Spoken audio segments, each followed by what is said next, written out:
What if I told you that men who've slept with a lot of women often expose themselves without even realizing it? No, not in the way you're thinking. I'm talking about their words. Psychology shows us that certain phrases act like verbal fingerprints. And once you recognize them, you'll never look at casual conversations the same way again. Here's the truth. Players don't walk around with a sign on their forehead. They hide behind charm, humor, and that "I'm just a nice guy" smile. But their language always gives them away. And when you hear phrase number 3, trust me, you'll start questioning every smooth line you've ever been fed. Now let's be clear. Just because a man says one of these phrases doesn't automatically mean he's Casanova 2.0. But psychology is about patterns. And these 7 lines, they're the cheat code to spotting men who've definitely had more than just a few first dates. Number 1, I don't do labels. Ah yes, the national anthem of men stuck in permanent situationship mode. Translation? He wants boyfriend privileges without the boyfriend title. Psychology calls this commitment avoidance. See, when someone's bounced from partner to partner, the last thing they want is accountability. And labels mean accountability. If he's your boyfriend, then he can't vanish on a Friday night with some excuse about his Wi-Fi mysteriously dying.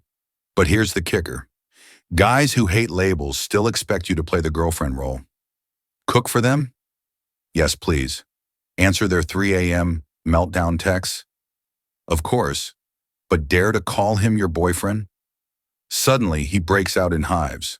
So the next time you hear, "I don't do labels," don't confuse it with being laid back. What it really means is, he wants freedom without responsibility. He's been around the block, and he doesn't want anyone putting a street sign with his name on it. Number 2, we don't need to talk about the past. Whenever someone says this, your instincts should perk up. On the surface, it sounds like they're focused on the present and future. But let's be honest. Translation: if you knew my past, you'd probably run faster than I could chase. Here's the psychology. People with complicated histories often use avoidance as a defense mechanism. They believe hiding certain chapters of their life protects the relationship from judgment. But in reality, what they're protecting is the image they've carefully constructed for you. Think about it. If his past was just one high school girlfriend, he wouldn't hesitate to tell you. He'd laugh it off and move on.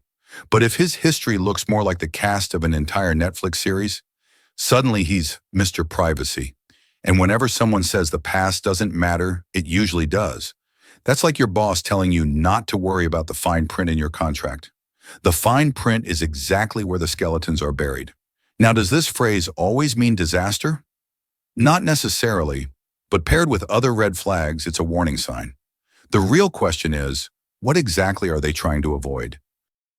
Number 3, I just go with the flow. Ah, yes, the flow.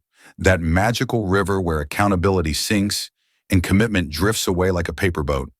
When a guy says, "I just go with the flow," what he's really telling you is, "I've mastered the art of keeping things casual, and I plan to stay that way." From a psychological perspective, this is what researchers call a low investment strategy. Men who've had a long string of short-term flings often lean on this mindset.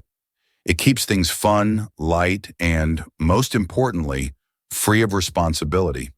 In other words, it's the perfect cover story for someone who's not planning to stick around. Now, don't get me wrong. On the surface, going with the flow sounds harmless. Who doesn't want to relax and see where life takes them? But here's the catch. If you're secretly hoping for something serious, this phrase is basically a polite disclaimer that says, "I'm not mapping out a future with you. I'm planning my exit strategy." And notice, this so-called flow always seems to move in one direction, straight toward his convenience. He's not flowing into exclusivity. He's not flowing into introducing you to his family. Nope. The only flow happening is to his couch, Netflix on, phone face down. So the next time you hear this, remember, he's not floating aimlessly.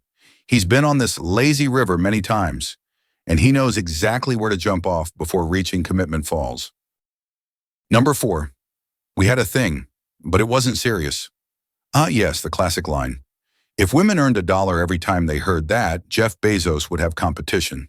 Here's the psychology behind it. This is called minimization. It's when people deliberately downplay an experience so it sounds less significant than it really was.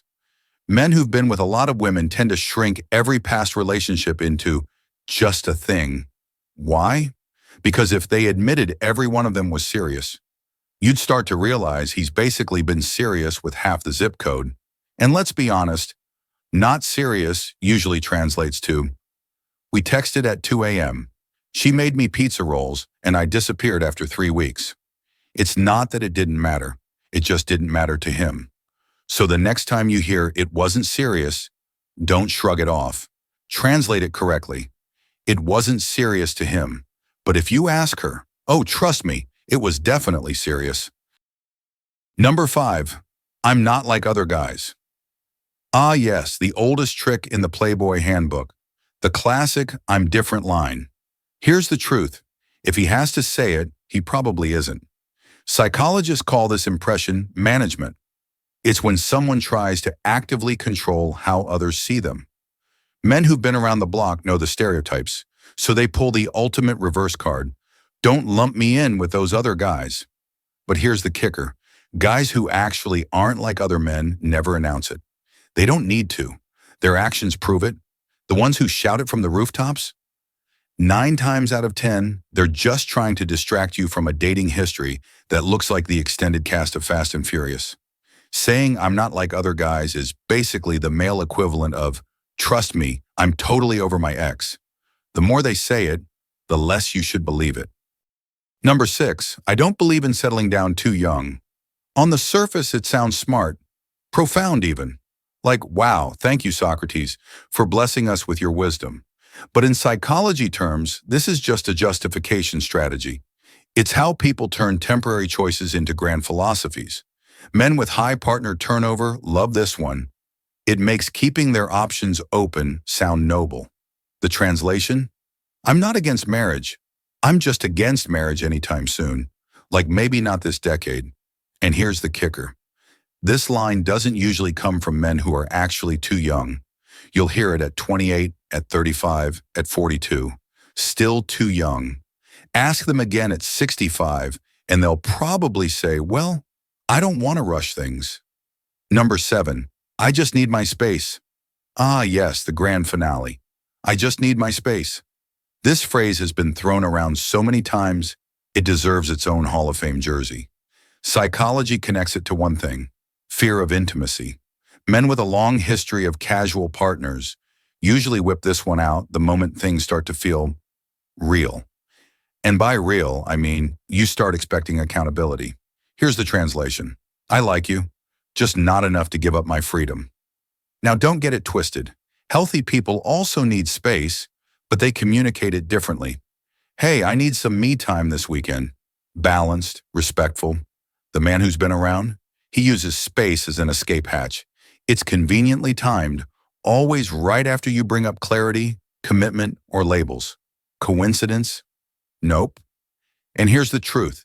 Hearing one of these phrases doesn't make him Casanova 2.0. But when you start spotting 3, 4, or, God forbid, all 7, psychology says that's a pattern, and patterns don't lie. Remember, awareness is power. If this video gave you something to think about, hit like, subscribe, and turn on the bell so you don't miss what's coming next.